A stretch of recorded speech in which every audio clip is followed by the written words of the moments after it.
Whenever you're ready, you can go ahead. I'm sure many of you have been confirmed, including me. My verse that I picked was Psalm 27, verse 1. Although I'm sure everybody has a very wide variety of verses, mine applies to bravery. Bravery is very important for Christians and non-Christians.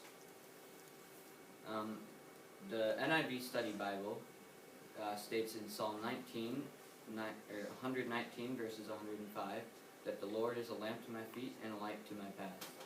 This applies to bravery because it says God is always watching you, so what should you fear? God's always around you.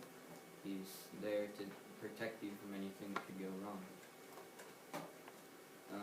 Applying bravery to a non-Christian could be used to convert you or yourself as a strong Christian can convert others using bravery. Sometimes it might be scary to introduce something like that to somebody who may not know it. You may think you could get bullied for it or something like that, but there's nothing to be afraid of when God is on your side. So then once you have converted a non-Christian, they can also use it to their advantage by strengthening others in their Christianity. Hebrews 13, verse 6 says, the Lord is my helper, and that can also apply to bravery as He helps you through everything you might do to help you do it correctly and the way He wants it to be done. The story I chose was David and Goliath. David is a small shepherd boy, the youngest of his family. He's not very tall, he's not very strong, but using bravery, he was able to defeat Goliath only using one slingshot. As you can see on the handout I've given you, that's a picture of a slingshot. He was given armor, but he couldn't carry it because of how light he was. Goliath was fully covered in armor, and he still beat Goliath easy. He picked up 3 stones to try to take down Goliath and his slingshot. He only used 1 stone. He slung it straight at Goliath's forehead, and he fell down dead. So the way you use a slingshot like that is you hold both strings in your hand, you have a pocket out here, you swing it around, then you let go of 1 string, and it throws it pretty fast because it has a lot of momentum.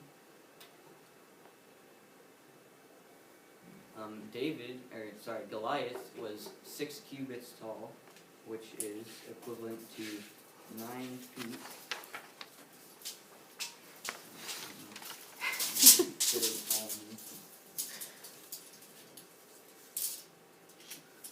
This is 9 feet, pretty tall.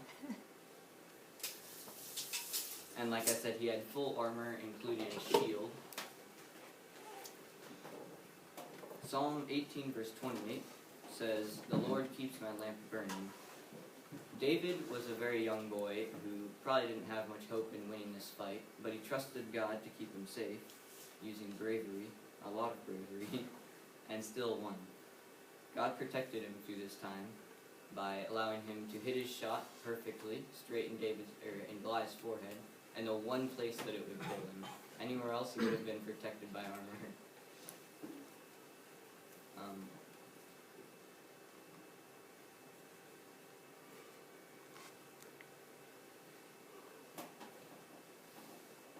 Bravery can be applied to many people's lives, although I'm sure many of you have different concepts, like love, or joy, or hope, etc. Bravery can be very important to keeping all of these together. Bravery is good for converting others and trusting in God to help you do what you need to do to spread His ministry. Okay, all right, let's give him a round of applause. Thank you very much.